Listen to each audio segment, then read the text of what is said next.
안녕하세요. 저는 오랜 시간 동안 눈에 넣어도 안 아픈 저희 딸을 홀로 키워온 남자 구독자입니다. 남자 혼자 딸을 키우면서 힘든 시간들도 많았지만 얼마 전 딸을 시집까지 보내놓고 나니까 이제 아빠로서 내가 할 일은 끝이 났구나 싶어서 홀가분한 마음도 들고 아빠 손에 홀로 이렇게 잘 커준 우리 딸이 기특한 마음도 들고 정말 만감이 교차하더라고요. 평소 딸과 즐겨 듣던 톡톡사연 채널을 들으면서 우리도 참 이렇게 힘들게 살았던 시절이 있었는데 하면서 옛날 얘기를 하던 게 엊그제 같은데 이런 억울한 일을 당하고 톡톡사연을 찾는 것이 저희 둘이 될 줄이라고는 꿈에도 상상하지 못했습니다. 지금은 딸도 저도 마음이 어느 정도 안정이 되고 많이 달라진 상태라서 저도 용기 내어 이곳에 사연을 제보할 수 있을 정도가 됐지만 참 지금 와서 다시 생각해 보니까 기가 막히고 어이가 없어서 말도 나오지 않을 정도네요. 별로 좋지도 않은 일이라서 톡톡 사연에 얘기를 보내는 게 맞을까 고민도 했었는데요. 저희 딸이 그러더라고요. 세상 천지에 서로 의지하고 사는 사람이라고는 아빠랑 나랑 둘뿐인데 둘이서 이렇게 힘든 얘기 안고 살아봤자 자다가 열받아서 벌떡 깨기밖에 더 하겠냐고요. 차라리 톡톡 사연에 제보를 해서 사람들이 욕이라도 한 바가지 시원하게 해주고 그동안 열심히 살았다고 응원이라도 좀 받으면 당장 눈에 보이게 나아지는 건 없더라도 마음 하나만큼은 조금 편해지지 않겠냐고. 처음에는 그래서 사연을 보내는 것도 굉장히 좀 꺼려지는 마음도 있었는데요. 얼마 전에 저희가 휘말렸던 사건에 대한 선고도 최종적으로 나온 상태고 이제는 조금은 편한 마음으로 사연을 보낼 수 있겠다 싶어서 이 다 늙은 나이에 컴퓨터 앞에 앉았습니다. 제가 뭐 얘기를 하는 것을 업으로 삼고 사는 사람도 아니고요.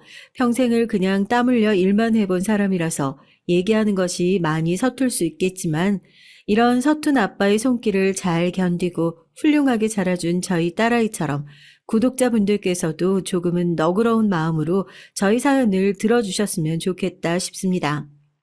그러면 얘기를 시작해 볼게요. 남자 혼자 딸을 키우고 있다고 하면요. 받지 않아도 될 시선들을 참 많이 받으면서 살아왔던 것 같아요. 그건 뭐 아직도 크게 달라진 게 없어요. 집사람은 어디 계세요? 라는 질문을 받으면 저는 그래서 머릿속으로 아직도 몇 초 동안 잠시 생각을 합니다. 바로 대답을 못 내놓고요. 아, 여기서 우리 집사람이 세상을 떴다고 얘기하면 저 사람이 어떤 반응을 보일까? 또 꼬치꼬치 캐묻지는 않을까? 그러면 그렇게 하는 과정에서 우리 딸이 그런 얘기들을 반복해서 또 듣고 또 듣고 또 듣고 하면서 스트레스를 받지는 않을까 하고요. 그래서 어느 순간부터인지 저희 딸도 그렇고 저도 그렇고 저희 집사람이 어디 갔냐는 질문을 받으면요. 잠깐 친정에 여행 갔다고 그렇게 얘기하고 말아버려요. 사실 뭐 거짓말을 하려는 의도도 아니고 엄밀히 따지면 틀린 말도 아니거든요. 얼마 전에 장인어른 장모님도 다 돌아가셨으니까 저희 아내가 하늘나라로 갔다는 생각을 하지 않고 그냥 친정 식구들이 다 있는 곳으로 잠깐 여행을 떠났다. 저희도 그렇게 생각하고 사는 게 마음 편할 때도 있거든요. 이것도 아내 없이 오랜 시간 동안 살다 보니까 생긴 어떻게 보면 저희만의 작은 노하우 같은 거네요. 그런데 정말 오랜만에 안 사람이 어디 있냐는 얘기를 솔직하게 한번 털어놓아 볼까 해요. 이 톡톡 사연에다가요. 왜 아니겠어요. 저는 아직도 안 사람이 얘기가 나올 때마다 이 나이 먹고서도 창피한 줄 모르고 눈에 눈물이 촉촉하게 고여요. 제가 한때 정말 사랑했던 사람이자 세상에 우리 딸이라는 귀중한 선물을 남겨주고 간 사람. 딸이 자랄 동안 주변에서 아내를 일찍 떠나보냈으니 차라리 딸을 생각해서라도 재혼을 하라는 얘기도 많았지만 평생 아내와의 신의를 저버리지 않은 이유도 결국 제 마음 때문이었습니다. 모르겠어요. 아내는 제가 빨리 재혼을 해서 딸아이를 좀 더 제대로 된 환경에서 키우길 바랐을지도 모를 일이죠. 그런데 제 마음이 그렇게 되질 않더라고요. 딸 키우자고 마음 한구석에 집사람이 깊게 박혀 있는데도 그걸 무시하고 새로운 사람과 가정을 꾸리고 새로운 사람과 가정을 꾸리고 사랑을 한다는 것이 그게 아무리 노력해도 가능한 일이 아니라서 결국 홀로 딸을 키우는 길을 선택한 거니 저 나중에 나이 먹어서 죽어서 하늘나라를 간다면 그것 때문에 마누라한테 구박받을 일은 없겠죠. 이제 슬슬 걱정도 되네요. 제가 어렸을 때부터 참 어렵게 살았어요. 뭐 옛날에만 하더라도 어렵게 안 산 사람이 어디 있겠냐만요. 다 어렵게 살았잖아요. 잘 사는 사람은 오히려 찾아보기 힘들 정도였지. 그래도 요즘 사람들처럼 나는 아무리 노력해도 안 될 거야. 이렇게 가난한 거는 내가 아무리 발버둥 쳐도 벗어날 수가 없을 거야. 이렇게 단정 짓고 포기하진 않았어요. 내가 지금 있는 곳이 우물 아니라고 하더라도 물장구를 쳐보다가 죽어야 할 것이 아닙니까? 그래서 있는 힘 없는 힘을 다 끌어다가 죽을 힘을 다해 헤엄을 쳤죠. 그래서인지 옛날에는 그렇게 땀 흘려서 일하면 들어오는 게 눈에 딱 보였어요. 내가 젊은 날 하루 더 힘들여서 일하면 그만큼 돈이 쌓이는 거고 이걸 은행에다 잘 갖다 넣기만 하면 은행이 이자를 돌려주고 물론 지금은 상상도 못할 얘기지만요. 옛날엔 참 그랬었네요. 그래서 저도 소위 말해 사다리라고 하잖아요. 내가 살고 있는 이 계층을 뛰어넘으려는 꿈을 많이 꿨던 것 같습니다. 무릎에 물이 차가지고 거동도 제대로 못하는 홀어머니, 그리고 그 밑으로 줄줄이 딸려있는 어떻게 보면 내가 가장 노릇을 하고 먹여 살려야 할 동생들. 상황만 놓고 보면 당장 포기해도 아유 그래 그럴 수도 있지 소리가 절로 나오는 답답한 상황임에도 불구하고 포기라는 단어가 제 사전에는 절대 없었어요. 이왕 이렇게 태어난 거 이 상황을 원망하고 답답해하지 말고 내가 바꿔볼 생각을 하고 살아보자. 오히려 그렇게 달려들었었죠. 그러니까 지금 이 정도라도 벌어먹으면서 살고 있는 게 아닌가 싶어요. 방금도 말씀드렸지만 참 상황만 놓고 보면 어질하죠. 아버지는 진작에 어디로 가셨는지 알지도 못하고 애만 저렇게 줄줄이 낳아놓고 집을 나가셨고 그래도 어머니는 가족을 지켜보겠다고 이 일 저 일 다 하시다가 무릎에 물이 찼는데 그마저도 수술 시기를 놓쳐가지고 한쪽 다리를 거의 쓰지 못하시는 상태로 누워 계셨고요. 밑으로 딸린 동생은 넷, 흥분의 식구도 이것보다는 먹고 살만하지 않았을까 싶을 정도로 답답한 집안이었어요. 그리고 그런 집에 첫째로 태어난 제 인생은 얼마나 각박했겠습니까? 어린 동생들이 뭘 알겠어요. 자려고 누우면 동생들이 그 좁은 방 안에 다닥다닥 붙어서 막 그래요. 나 자려고 누우니까 배고프다고요. 그러면 제비 새끼들 마냥 자기 직전까지 신나게 떠들다 자는 거죠. 그러면 나는 돈 많이 생기면 이거 먹고 싶다. 나는 돈 많이 생기면 이거 사고 싶다 하고요. 그런데 참 그런 철없는 소리를 하는 동생들이 밉지가 않았던 게 그렇게 누워서 제잘거리는 애들 중에서 자기 먹고 싶은 거, 자기 갖고 싶은 거 얘기하는 애가 한 명도 없었어요. 다 자기 큰형이 좋아하는 거라서 또 둘째 형이 제일 좋아하는 음식이라서 돈 많이 벌면 그거 먹고 싶고 그거 갖고 싶다고 얘기하는 모습이 얼마나 착하고 예뻐요. 그런 동생들이 있으니까 어린 나이에 가장 노릇을 하면서도 지치지 않고 버틸 수 있었던 게 아닌가 싶기도 하고 중요한 건 그런 상황에서도 제가 가족들을 원망한 적은 단 한 번도 없다는 것을 말씀드리고 싶습니다. 그런 상황에 처한 게 저 혼자만은 아니잖아요.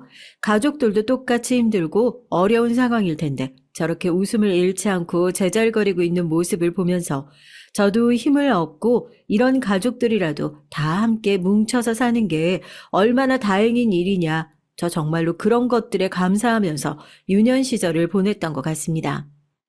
감사는 둘째치고 먹고 살아야 할 것 아닙니까? 언제까지 여기 붙어가지고 어머니 간호를 하고 동생들을 걷어 먹이고 이렇게 여기서 지내다가는 저도 동생들도 같이 손가락을 빨 일밖에 없을 것 같아서 저도 나가서 돈을 벌어와야겠다 싶더라고요. 그래서 어린 동생들한테 어머니를 무작정 맡겨놓고 갈 수는 없는 노릇이니까 제 바로 아랫동생이 저랑 나이 터울이 1살밖에 나지 않았어요. 제가 장남이니까 모든 책임을 다 떠안고 살긴 했지만 1살 터울인 동생은 그거에 항상 미안해하면서 컸고요. 그래봤자 큰형도 자기랑 1살 차이밖에 안 나는데 이렇게 의젓하고 어른스럽게 가족들을 책임지고 있는데 자기도 뭐라고 해야 하지 않을까 항상 그런 고민을 하던 든든한 동생이었죠. 저는 그런 동생한테 여기서는 내가 일을 할 것도 없고 나가서 돈을 벌어와야 어머니 병원도 모시고 가고 동생들도 학교도 다니고 먹고 살 수 있을 것 아니냐고 그렇게 동생한테 어머니를 맡겨놓고 저도 상경을 했습니다. 옛날에는 상경이라고 하면 뭐 어디 서울에 있는 대학에 합격해서 되게 좋은 일로 올라가는 것 같았겠지만, 아휴, 저 상경하던 날 생각하면 아직도 여기 속 한구석이 답답합니다. 정말 있는 돈 없는 돈 닥닥 긁어모아서 서울에 올라가서 어디서 어떻게 일을 하게 될지, 내가 일을 할 곳이 있긴 할지, 당장 잠은 어디서 잘지 막 막막하고 갑갑한 그런 상황이었거든요. 뭐 돈이라고 해봤자 그동안 일을 하면서 야금야금 모아놓은 게 전부니까 이걸로는 기차값을 하고 여관방에서 한 일주일 잠자고 나면 다 사라질 돈이니 혹시라도 그 시간 안에 내가 직장을 못 구하고 집으로 내려가게 된다면 당장 우리 식구들은 뭐 해 먹고 살아야 되나 그게 걱정이 되기도 했고요. 다들 기차를 타고 가면서 바깥 경치를 보고 감탄을 하거나 아니면 흔들리는 기차에 몸을 맡기고 유리창에 머리를 기대고 꾸벅꾸벅 졸고 있었는데요. 저 혼자만 그런 불안한 마음에 아무것도 하지 못하고 앉아서 손톱만 뜯고 머리만 벅벅 긁고 있는 거예요. 그냥 저한테 상경은 당장 내일이 어떻게 될지 모르는 한 치 앞도 안 보이는 캄캄한 미래 같은 느낌이었어요. 꼭 열차가 어두운 터널 속을 헤치고 나가는 그런 느낌이었죠. 막상 또 서울에 딱 내리고 나니까 그동안 내가 어디서 살았던가 싶을 정도로 별천지도 이런 별천지가 없어요. 가난하게 산 건 나 혼자밖에 없다 싶을 정도로 사람들도 다 잘 살고 있는 것 같고 옷도 좋은 것만 걸치고 다니는 것 같고 왜 북한이 그렇게 못 산다고 하잖아요. 북한 사람들이 처음 남한에 오면 이런 기분이려나 싶은 거죠. 자동차는 또 왜 그렇게 많은지 괜히 시골에서 올라온 티를 내면 안 나갈 사기도 당할까 싶어가지고 올라가기 전에 집에서 달달 공부하다시피 외워놓은 지리를 따라서 제가 일을 구할 만한 곳을 미리 찾아봐 놓은 곳들이 몇 군데 있었거든요. 버스를 타고 한참을 걸어가지고 그쪽으로 갔었죠. 처음에는 공장장이 저를 위아래로 쓱 훑어보고는 그래요. 뭐 이렇게 비쩍 꼴아가지고 일이나 할 수 있겠냐고요. 자기네들은 힘을 많이 써야 하는 일이라서 이렇게 어리고 마른 사람은 필요 없을 뿐더러 지금 사람을 구하고 있지도 않더라고요. 당장 서울에 올라오면 이렇게 별천지처럼 쏟아지는 많은 사람들 일자리도 많을 거라고 생각했는데 몇 군데 돌아보니까 여기서는 일 못해요 하고 손사래를 치는 게 덜컥 겁이 났습니다. 괜히 올라왔나 싶기도 하고 지금이라도 내려가야 숙박비라도 아낄 수 있는 게 아닌가 싶기도 하고요. 그래도 여기까지 왔는데 사장님 얼굴이라도 보고 면접이라도 제대로 봐야 하지 않겠나 싶어서 사람들 일 끝날 때까지 기다리려고 거의 문 앞에 앉아서 한참을 기다렸죠. 교대 근무를 하는 곳이니까 시간을 보니까 뭐 벌써 막차는 끊겨 있을 시간이고 사람들은 안에서 바쁘게 일을 하고 있느라 제가 밖에서 쪼그려 앉아서 발에 쥐가 나는지 뭐 어쩌는지 관심도 없고 이렇게 기다리다가 얼어 죽는 게 더 빠르겠다 싶은데 마침 담배를 태우러 잠깐 밖에 나오신 사장님이 쪼그려 앉아 있는 저를 보셨죠. 아이고 깜짝 놀래라. 손 다 태워 먹을 뻔했네. 야, 너 여기서 안 가고 뭐 하고 있어? 시간이 몇 시인데 집에 안 들어가? 너네 부모님 얼마나 걱정하실 텐데 코업도 없이 이게? 그 걱정해줄 부모님이 지금 안 계시고 아파서 누워 계시고 이런 말을 하고 싶은데 저도 그때 뭐 고등학생 나이밖에 안 됐잖아요. 덜컥 겁이 나고 눈물이 줄줄 나오더라고요. 말도 제대로 못하고 엉엉 울면서 어머니가 아프고 동생들이 넷이나 딸려 있고 서울에 올라와서 어떻게든 일자리를 구해야 어머니 병원비라도 되고 약값이라도 낸다. 이런 얘기를 하니까 담배를 피러 나갔다가 졸지에 애 울린 사장님이 되어버린 거죠. 안에서 일을 하던 작업자들도 다 나와가지고 뭔 애 우는 소리가 나냐고 사장이 애 울린 거냐고 사장님이 그래요. 오늘 하루 종일 돌아다니면서 밥은 제대로 먹었냐고요. 걱정이 많아서 배고프다는 생각이나 했겠어요. 그렇게 물어봐 주시니까 그제서야 배에서 무슨 천둥 소리처럼 꼬르륵 소리가 나더라고요. 그러면 밥부터 먹고 얘기를 해보자고 하시더라고요. 마침 일하시는 분들이 교대 근무 전에 식사를 하시고 남아있는 밥이 있어서 진짜 코를 박고 엄청나게 먹었습니다. 오늘 하루 굶었다더니 뭐 며칠 굶고 산 것 아니냐고 천천히 먹으라고 옆에서 물도 떠다 주시고 둥도 두드려 주시고 참 감사했죠. 밥을 다 먹고 얘기를 해보니까 여기도 뭐 딱히 일자리는 없대요. 이미 각자 자리에서 해야 할 일들은 다 차 있는 상태라서 더 사람을 뽑을 계획은 없다고요. 그리고 적어도 일자리를 구할 거면 신문에 나와 있는 구직 공고는 보면서 돌아다녀야지 이렇게 무작정 공장을 돌아다니면서 일 시켜달라고 냅다 면접부터 보게 하는 경우가 어디냐고 혼나기까지 했어요. 그런데 제 사정이 너무 딱하고 안쓰럽다면서 몸이 안 좋아서 곧 관둬야 하는 작업자가 한 명 있는데 한 달이라도 그분이 하시던 일을 배워보면서 일을 좀 익히고 관두면 바로 그 일을 이어서 하는 건 어떠냐고 그래요. 대신에 한 달 동안은 일을 배우는 기간이니까 월급은 못 주고 교육비라도 해서 조금은 챙겨줄 수 있다고. 대신에 숙식은 제공된다고 하니까 또 엉엉 울면서 감사하다고 그래요. 지금 생각해보니까 그 당시 공장들 사정 어려운 건 매 한 가지인데 그렇게 일을 하는 것도 아니고 잔심부름이나 겨우 하고 일을 알려줘야 하는 입장에서 교육비는 무슨 교육비겠어요. 사장님이 당장 돈이 없으면 고향에 있는 가족들한테 보내줘야 할 게 하나도 없을까봐 걱정스러우니까 교육비라는 명목으로 조금 더 챙겨준 거구나. 그것도 한참이 지나서야 알게 됐네요. 여튼 그렇게 저는 그 공장의 수습 직원으로 해서 일을 시작하게 됐습니다. 제 나이가 제일 어렸고 다들 저보다 10살, 15살은 많으셨으니까요. 집에서는 항상 첫째라서 동생을 챙기느라 바빴었는데 여기 오니까 다들 절 챙겨주시느라 정신이 없으시더라고요. 저도 덕분에 팔자에도 없는 막내 노릇을 거기서 잠깐 해봤었던 것 같아요. 뭐 일을 하게 해주신 것만으로도 감사한 일이었는데 저는 정말 천운이었죠. 좋은 공장장님을 만나서 그래도 뭐라도 배워야 나중에 공장 관둬도 해먹고 살 게 있다고 해서 학교도 보내주시고 정말 돌이켜 생각해보면 그래요. 그 어린 나이에 그렇게 올라가서 뭐 자기도 일손을 돕겠다고 일 좀 시켜달라고 무작정 찾아간 절 보면서 얼마나 웃겼을까요? 이런 애가 무슨 도움이 된다고요? 그런데도 저를 내치지 않고 끝까지 일을 알려주시고 데리고 있어 주셨던 공장장님이랑 공장 삼촌들이 있었기 때문에 저도 이렇게까지 나은 사람이 될 수 있었구나 싶어요.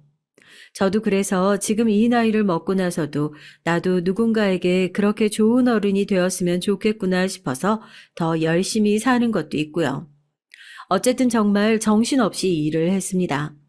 야간 학교를 보내주신 게 참 감사하잖아요. 뭐 학교 공부하고 숙제하고 이런 게 재미있긴 했지만 그거 한답시고 정신 팔려서 일을 제대로 못하면 그건 생각해서 배려해준 사람에 대한 도리가 아니다 싶어서 하루 30시간처럼 그렇게 살았습니다. 저는 생각해보면 그 공장에서 제 청춘을 거의 다 보내다시피 했네요. 20살 생일도 그 공장에서 삼촌들이 축하해줬고요. 어쩔 때는 길에서 제 또래 친구들이 대학교에 가는 모습을 보면 아주 잠깐 부러운 순간도 있었지만 그것도 잠깐이었어요. 제가 그렇게 열심히 한 덕에 제 동생들 중에서는 대학 못 보낸 애가 아무도 없었거든요. 비록 저는 제가 원하는 꿈을 못 이뤘다고 하더라도 제 꿈을 대신 이뤄줄 만한 동생들이 넷이나 있었으니까 그런 것들을 보면서 힘든 나를 하루하루 버틸 수 있는 원동력이 또 되는 인생 뭐 별거 있겠어요. 다 그런 거 보면서 참고 견디는 거죠. 그렇게 젊은 시절을 공장에서 다 보내고 뭐 드라마틱하게 살림살이가 나아졌다고 하기에는 애매하지만 그래도 예전을 생각하면 참 이렇게 오기까지 오랜 시간이 걸렸구나 싶을 정도로 지난 날을 뒤돌아보면서 고생한 저에게 격려 한마디 정도는 해줄 수 있을 정도? 둘째 동생도 대학까지 졸업해서 번듯한 직장에 취업을 하게 됐고 또 그렇게 자리를 잡고 나니까 아래 있는 동생들이 제대로 잘 클 수 있도록 끌어주고 밀어주고 하게 되더라고요. 형제가 많다는 게 이럴 때는 참 든든하고 의지가 됐어요. 이제 어머니 건강도 많이 악화되시고 아무래도 나이가 드시니까 더 거동도 불편하시잖아요. 이제 남은 동생들도 독립을 해야 하는데 언제까지고 집에서 어머니만 모시고 살 수 없는 노릇이다 싶어서 큰 결심을 하고 동생들이랑 같이 어머니를 요양원으로 모셨습니다. 처음에는 요양원으로 모시는데 너무 불효자 같고 일주일에 3-4번씩 일이 끝나고 나면 2시간 거리에 있는 요양원을 찾아가서 어머니 얼굴을 봐야 겨우 잠에 들 정도였어요. 그런데 그것도 시간이 좀 지나고 나니까 마음이 좀 편해진다고 해야 되나요? 평생을 그 집이라고 부르기도 민망할 정도의 허름한 곳에서 지내셨던 어머니가 그래도 값비싼 요양원에 계시면서 오후 되면 또래 친구분들이랑 시간도 보내시고 여러모로 집보다 훨씬 나을 것밖에 없는 곳인데 내가 왜 이렇게 어머니를 안쓰러워하지 못해서 안달인 걸까 싶더라고요. 그리고 그런 제 마음을 다독여줬던 게 그 당시에 요양원에서 보호사로 있던 제 아내였습니다. 처음에는 그냥 어머니를 전담으로 모시는 요양보호사라고만 생각을 했었어요. 나이도 젊은데 벌써부터 힘든 일을 하는구나. 딱 그 정도 생각. 본격적으로 아내한테 관심이 가기 시작한 건 오히려 저희 어머니 때문이었습니다. 저도 일주일에 3-4번씩 찾아가던 게 일이 바빠지니까 이제는 그렇게까지는 도저히 못 가겠다 싶더라고요. 뭐 보통 사람들이 한 달에 2-3번씩만 가도 많이 가는 거라고 하지만 또 자식된 도리로 그렇게 모셔놓기만 하고 영 안 찾아가는 건 제 마음이 불편해서 또 안 되겠고요. 저도 그래도 일주일에 1번씩은 잘 지내시는지 꼭 찾아뵀었던 것 같습니다. 저희 어머니가 시장에서 파는 설탕 묻힌 꽈배기를 정말 좋아하시거든요. 그 꽈배기를 항상 사들고 요양원에 갔었는데 또 어머니 뵈러 가는 거라고 해도 어머니 간식만 쏙 사가지고 가기가 민망하잖아요. 그러니까 거기서 일하시는 분들끼리 좀 나눠 드시라고 넉넉히 사가지고 가면 제 아내가 그걸 받고 자기도 이걸 제일 좋아한다면서 아이처럼 환하게 웃던 모습이 아직도 기억에 참 남네요. 어머니랑 설탕 묻힌 꽈배기를 나눠 먹으면서 일주일 동안 뭐 하고 살았는지, 회사에서 일은 어땠는지, 어머니는 요양원에서 친구분들이랑 뭘 하고 노셨는지, 그렇게 서로 아주 지극히 평범하고 일상적인 얘기를 하면서 보내는 시간이 참 편하고 좋았어요. 그런데 어느 순간부터인지 어머니가 전담 요양사, 그러니까 제 아내 얘기를 많이 하시더라고요. 하루는 요양원에서 전화가 왔어요. 어머니가 침대에서 떨어져서 크게 다치신 건 아닌데 타박상을 좀 입으셨다고요. 전 솔직히 옆에 24시간 붙어 있는 요양사가 있는데 다른 것도 아니고 침대에서 떨어져 가지고 다쳤다는 소식에 화도 나고 일이 끝나자마자 쏜살같이 달려갔죠. 제가 잔뜩 화난 얼굴로 병실에 들어서니까 얼마나 울었는지 코가 새빨개진 아내를 어머니가 잠시 아들이랑 둘이서 얘기 좀 하겠다고 내보내더라고요. 그래도 잘못한 게 있으면 따져 물어야 되는 게 아닌가 싶어서 계시라고 했더니 어머니는 아내의 등까지 떠밀면서 어서 나가라고 그래요. 대체 이게 어떻게 된 일이냐, 제가 일하다 얼마나 놀란 줄 아시냐 막 따지니까 어머니가 저한테 그럽니다. 보호사 아가씨가 잘못 하나도 없으니까 괜히 나가서 화낼 생각하지도 말라고요. 얼마나 울었는지 저렇게 얼굴이 새빨개져가지고 안 그래도 미안해서 말도 못 걸겠다고요. 어머니 얘기를 들어보니까요. 정말 어머니가 잘못한 게 맞더라고요. 살면서 그렇게 천사 같은 아가씨는 또 처음 봤어. 아내가 다리가 이 모양이잖아. 그래서 혼자서 움직이는 게 불편하니까 항상 어디 나가고 할 때마다 휠체어로 옮겨줘야지만 갈 수 있잖아. 근데 내가 또 내 성격상 여기로 옮겨달라, 저기로 옮겨달라 시켜먹는 것 같아서 그 소리가 또 마음 편하게 안 나오는 거지. 혼자서 괜히 하다가 다칠 수도 있다고 절대 혼자 움직이지 마시라고 신신당부를 했는데 노인네가 고집이 좋아서 그 말도 안 듣고 어차피 여기서 여기까지인데 괜찮겠지 하고 침대에서 휠체어로 내려오는데 그러다가 넘어진 거야. 소리 듣고 잠깐 쉬는 시간이었는데 보호사가 놀라서 뛰어와가지고 울고불고 난리도 아니었다. 난 솔직히 다친 거보다 저 아가씨가 어머니 어머니 하면서 서럽게 우는데 그게 마음이 아파가지고 속상해서 그렇지. 너희 엄마가 이렇게 똥꼬집인 걸 어떡하니? 너도 나가서 미안하다고 그래라. 얘기를 듣고 보니까 잠깐 쉬는 시간에 일어난 사고였던 것 같은데 얼마나 놀랐겠나 싶기도 하고 또 그 와중에 잔뜩 화가 나서 달려온 아들까지 봤으니 여간 놀랐겠구나 싶더라고요. 괜히 미안한 마음이 들어서 얼른 차를 타고 나가서 이번에는 어머니 것이 아니라 보호사님 몫으로 해가지고 꽈배기를 한아름 사가지고 다시 돌아왔습니다.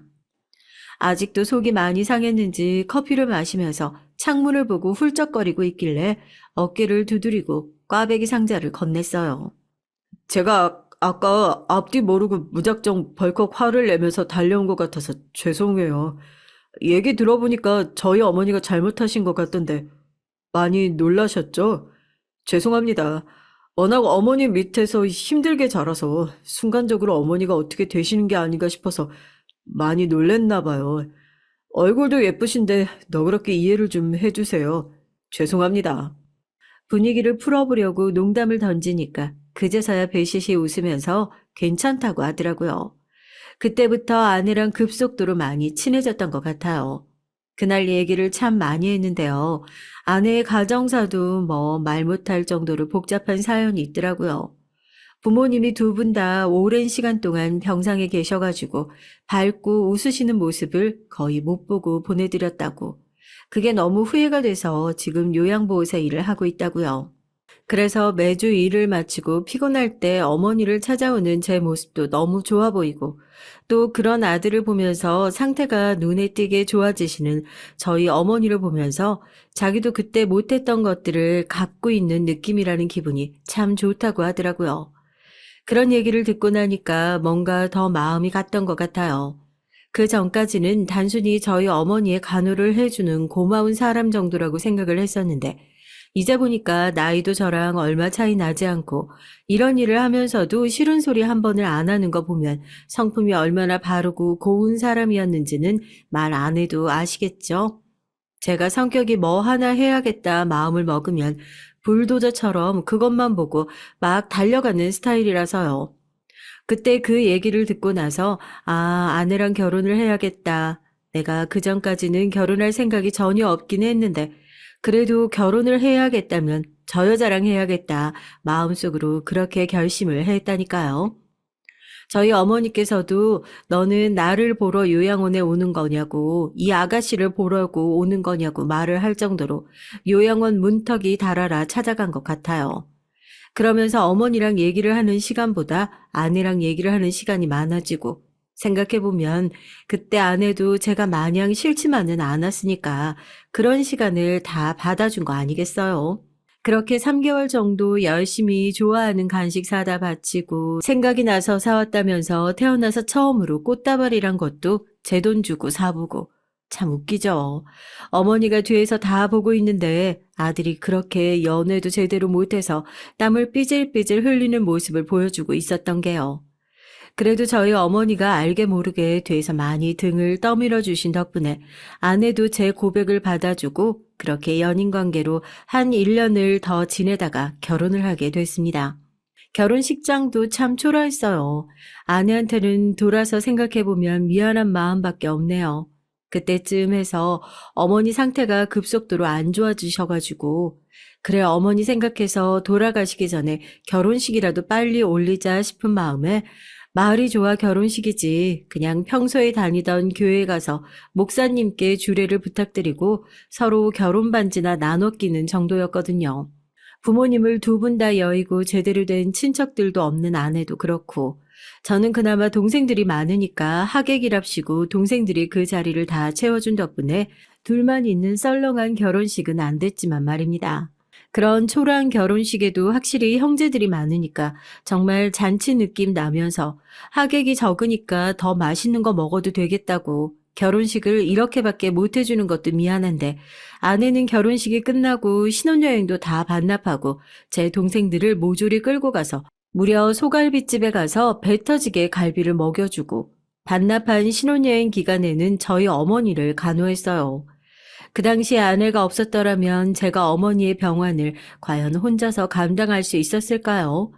아내는 이별도 연습이 필요한 일이라면서 평소에 연습을 많이 해둬야 어머니한테 하고 싶은 말 다 하고 마음 편히 보내드릴 수 있다고 무너질 뻔한 저를 몇 번이고 다시 잡아줬습니다. 덕분에 어머니는 저희가 결혼식을 올리고 바로 다음 해에 편안히 눈을 감으셨어요. 정말 그동안 하고 싶었던 얘기, 앞으로 어떻게 살아갈지 아프셔서 눈도 제대로 못 뜨시는 어머니였거든요. 아내가 그러더라고요. 사람이 죽을 때 마지막까지 살아있는 감각이 청력이라고요. 그래서 임종을 맞이할 때 귀에다 대고 얘기를 하면 그 얘기까지는 듣고 가신다고요. 그래서 제 말 알아듣지도 못하는 어머니 귀에다 대고 참 많이 했어요. 그렇게까지 했으니까 저도 어머니 보내드릴 때는 미련도 후회도 많이 안 남았구나 싶어 고마웠고요. 한 생명이 떠나면 그 자리에 또 한 생명이 찾아온다고 어머니를 그렇게 떠나보내고 마음이 많이 힘들었는데 그 사이에 또 저희 집에도 좋은 소식이 찾아왔습니다. 바로 저희 딸이요. 요즘 통 입맛이 없다면서 힘들어하는 아내를 보고 혹시나 어디 아픈 건 아닐지 마음이 덜컹 또 놀랐었는데 병원에 다녀온 아내가 눈물이 그렁그렁해서 제가 일하는 공장까지 찾아왔더라고요. 그리고 임신이라고 하는데 공장 삼촌들이 어찌나 축하를 해주던지요. 사장님도 마누라가 임신했는데 일주일이라도 집에서 시종 노릇하다가 오라면서 규정에도 없는 특별 휴가까지 만들어 보내주셨고요. 그렇게 어렵게 살면서 뭐 가족을 꾸리고 일어서고 이런 생각을 해본 적이 있었겠어요. 꿈은 몇 번이고 꿔봤죠. 나도 평범하게 살면서 사랑하는 아내를 만나고 그 사랑하는 사람을 꼭 닮은 자식을 낳고 그렇게 살았으면 참 좋겠다고요. 그래서 아들을 바라는 아내와 달리 저는 속으로 은근히 딸을 원했었어요. 정말 아내를 닮아서 천사같이 예쁜 저희 딸이 그렇게 세상에 나오게 된 거죠. 저희 어머니가 손녀를 보셨으면 정말 땅바닥에 발이 닿지 않을 정도로 좋아서 업고 다니셨을 텐데 이렇게 천사같이 귀여운 아기가 웃으면서 엄마 아빠 소리를 하고 기어다니고 또 기어다닌 게 엊그제 같은데 아장아장 걸어다니고 하는 게 참 믿기지가 않더라고요. 저희 딸이 한 4살쯤 됐을 때인가요? 저는 은근히 둘째 생각도 있었거든요. 이제 뭐 더 이상 사는 게 어렵지도 않겠다. 애들도 혼자 낳아서 혼자 키우면 외롭다고 하잖아요. 저희 딸한테 동생을 만들어주면 좋겠다 싶었어요. 그런데 아내가 워낙 몸도 약하고 굉장히 몸이 말랐었어요.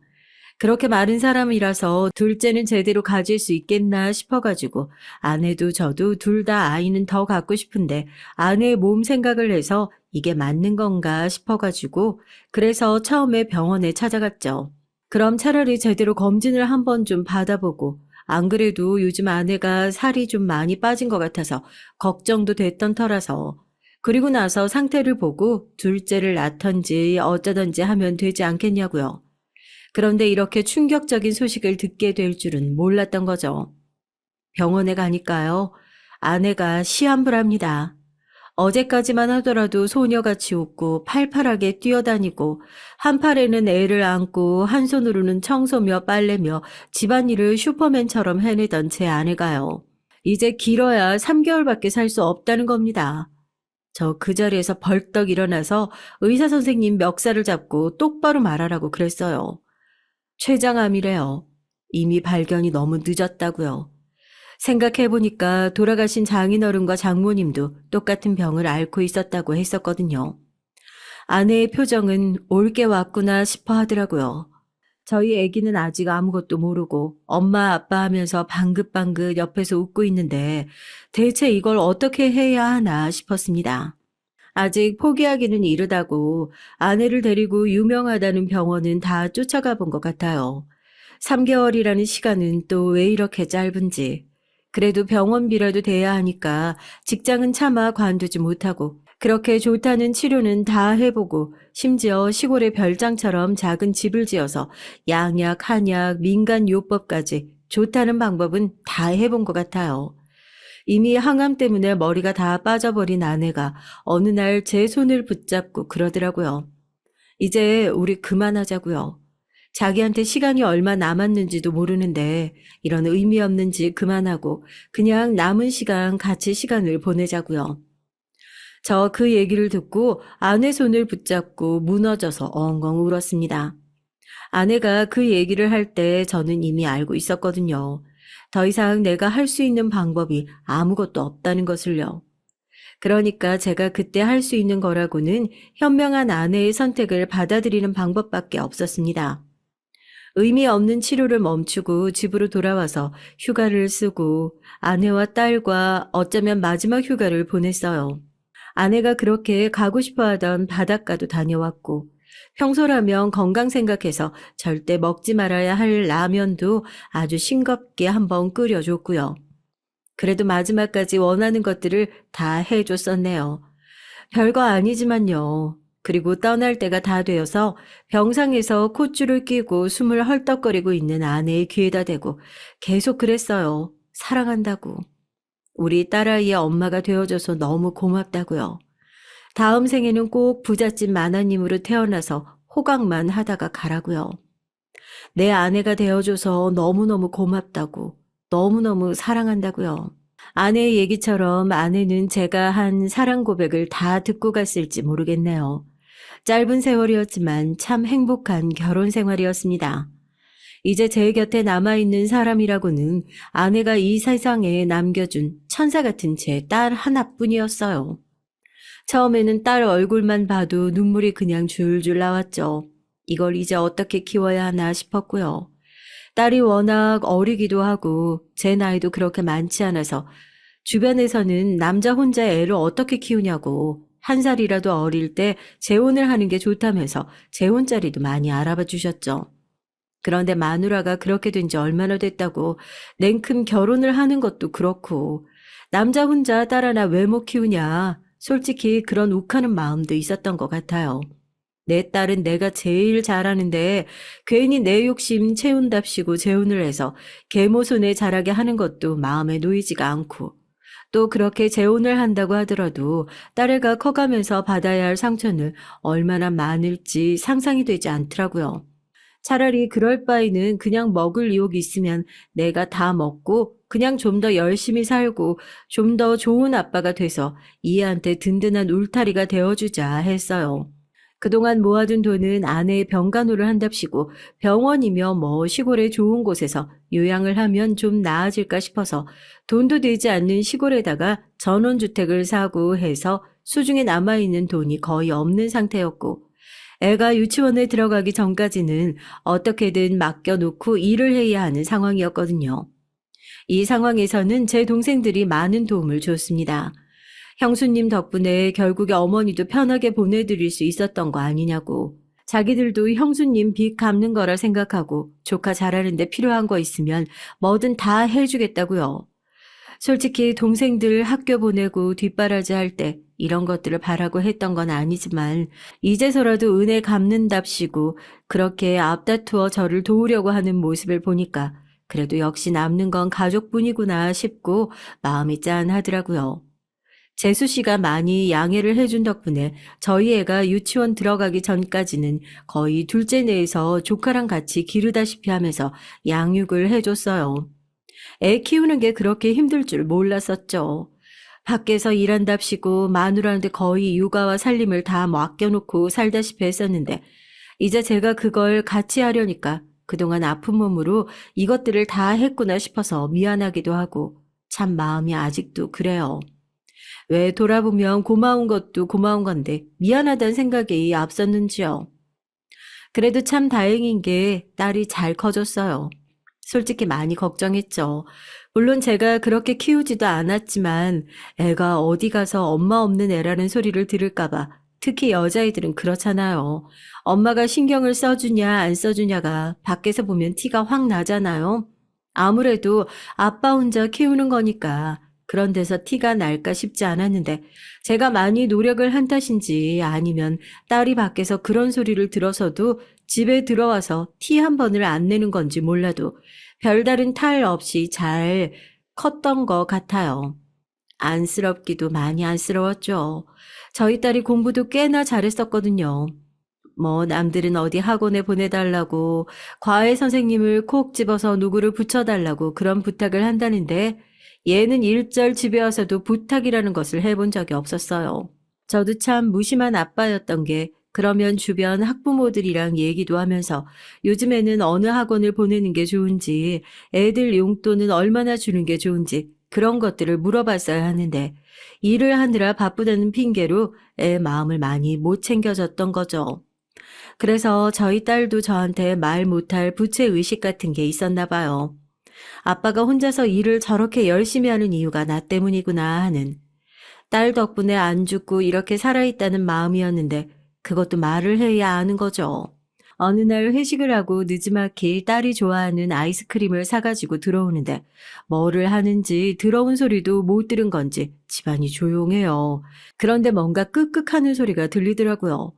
이게 뭔 소리인가 싶어서 살짝 열린 방문 틈으로 보니까 딸애가 눈물을 참으면서 베개에다가 얼굴을 파묻고 끄끄 울고 있더라고요. 수험생이라 공부를 하는 게 많이 힘들었을 텐데 더 힘들게 일하는 아빠한테 티를 낼 수 없다면서 그렇게 서럽게 우는데 제가 얼마나 미안하던지요.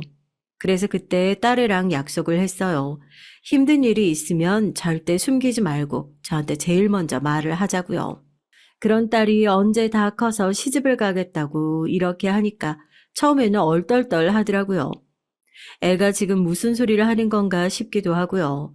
대학 졸업하고 일 시작해서 첫 월급을 탔다고 제 내복을 사들고 온 게 엊그제 같은데 결혼을 하겠다고 하니까 세월이 그렇게 빨리 흘러가 버렸나 처음에는 좀 당황스럽기도 했어요. 누구나 다 그렇잖아요. 나한테는 세상에서 제일 귀한 딸이고 제일 아깝게 키운 자식인데 결혼을 시킨다는 게 꼭 그쪽 집에다가 우리 딸을 줘버리는 것 같은 생각도 들고 그래서 몇 번이나 다시 물어봤는지 모르겠어요. 정말 괜찮은 사람이라고 자기가 너무 좋아해서 그래서 결혼을 하고 싶은 거라고 그렇게 단호하게 얘기하는 딸 마음을 아버지로서 어떻게 거절을 하겠습니까? 저도 애엄마랑 그렇게 절절한 사랑을 해봐서 잘 아니까 큰 반대 없이 결혼을 허락했어요. 물론 상견례 자리에서 홀아버지를 모시고 살아야 하는 거 아니냐고 애 시어머니 될 사람이 좀 따가운 눈총을 보내기도 했지만 저는 괜히 제 딸의 결혼 생활에 흠이라도 될까 싶어서 노후 준비를 얼마나 잘 해놨는지 딸이 신경 쓰지 않아도 알아서 나이 들면 요양원에 갈 계획이고 다 알아보기까지 했다 말을 하면서 사돈댁을 안심시켰습니다. 딸이 대학교에 들어간 이후로는 같이 산 시간이 거의 없고 독립을 했다고 하는 게 맞으니까 헛헛하지 않을 줄 알았는데 매일같이 퇴근 시간이 되면 저한테 먼저 전화를 해서 미주알 고주알 오늘 회사에 있었던 일들을 얘기하고 상사 욕을 하고 그 당시에는 사위가 아니라 남자친구죠. 남자친구 얘기를 수줍게 하던 딸의 목소리가 결혼을 한 이후로 뚝 끊겼습니다. 처음에는 그게 참 서운하기도 했는데요. 딸을 시집 보내고 나서 예전처럼 매일같이 전화가 오길 기다린 그것도 참 아니지 싶더라고요. 이제 품 안에서 놓아줄 때가 됐구나 싶고 그저 연락이 오지 않으면 잘 살고 있겠거니 무소식이 희소식이라는 말을 철석같이 믿으면서 살고 있었는데 그 무소식이 마냥 희소식이 아닐 줄 어찌 알았겠습니까? 초저녁쯤에 저녁 식사를 일찍 하고 헛헛한 마음에 텔레비전을 켜놓고 막 잠이 들었는데 전화가 오더라고요. 딸이었습니다. 오랜만에 온 전화에 반가워서 어떻게 잘 지내고 있는지 시집살이가 힘들지는 않은지 반가움 반 걱정 반으로 딸의 안부를 물었어요. 정말 아무런 얘기도 하지 않았거든요. 그냥 여기 반찬집에 너 좋아하는 깻잎김치가 들어와서 아빠가 좀 사다 놨으니까 언제 시간 날 때 사위랑 같이 와서 가져가라. 이 한마디만 했는데요. 수화기 너머로 훌쩍거리는 소리가 들리더라고요. 아빠들은 바로 알잖아요. 딸의 숨소리만 달라져도 눈치채는 게 아빠예요. 이거 지금 우는구나. 오랜만에 아빠 안부를 물으려고 전화한 게 아니라 지금 무슨 일이 있어서 전화를 한 거구나. 가슴이 철렁하더라고요. 지금 어디냐고 다그쳐 물으니까 시댁 앞에 있는 놀이터에 잠깐 나와 있대요. 뭐 정신을 차릴 새도 없이 차를 몰고 막 달려가니까 세상에 저희 딸애가 그 깜깜한 놀이터에서 가로등 불빛 하나 의지하고 그네를 타고 팩소주를 마시고 있는 거 아니겠습니까? 그 모습을 보고 억장이 무너지지 않을 부모가 세상 천지에 어디 있겠어요. 제 얼굴을 보자마자 딸애가 눈물을 뚝뚝 흘리면서 달려오더라고요. 이게 무슨 일이야? 너 얼굴은 이게 또 뭐야? 누구한테 맞았어? 그래? 대답해봐. 너 누구한테 맞은 거야? 누가 네 얼굴을 이래 놨어? 장서방이야? 어?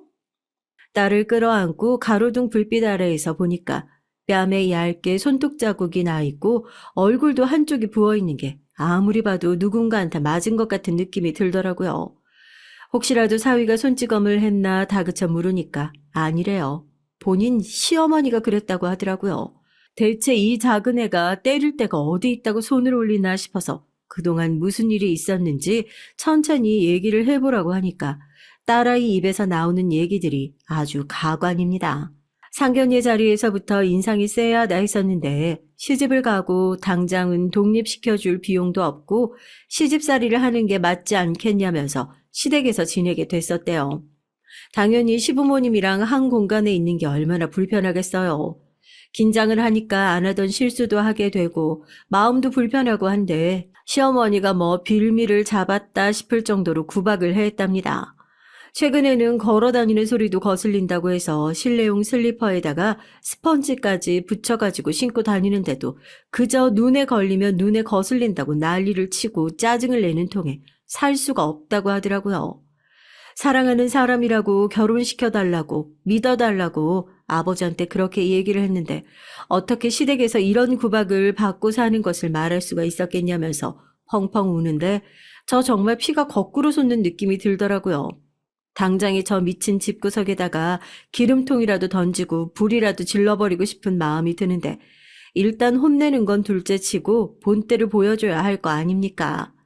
시댁으로 다시 돌아가고 싶지 않다면서 벌벌 떠는 딸의 손목을 끌고 시댁으로 앞장서라고 그랬어요.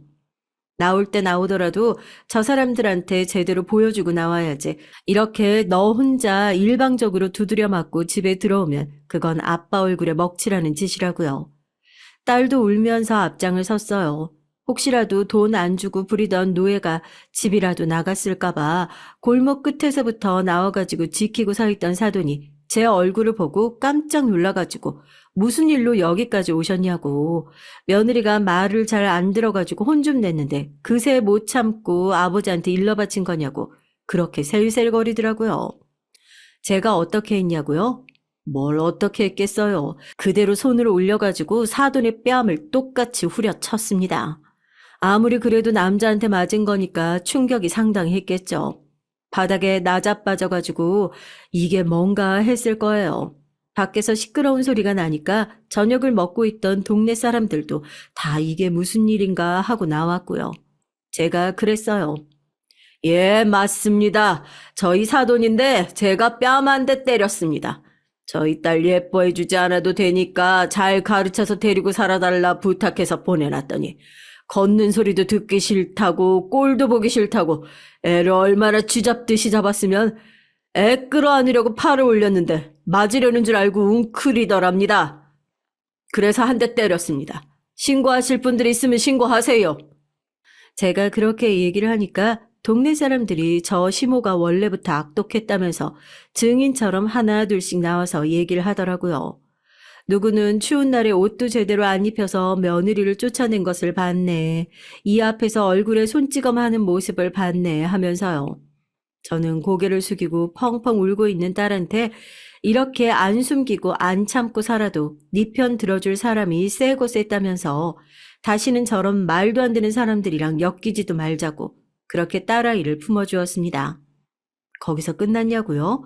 절대 아니죠. 병원에 데려가서 딸아이 몸에 남아있는 시어머니의 손찌검 흔적들을 닥닥 긁어모아서 그 시어머니와 사위라고 부르기도 싫은 파렴치한 두 인간들을 가정폭력으로 신고했습니다. 결과만을 계속 기다리고 있었는데 다행히 유죄 판결을 얼마 전에 받게 돼서요. 변호사님도 이제는 사연을 보내는 것도 괜찮다고 하셔서 이렇게 글을 쓰게 됐습니다.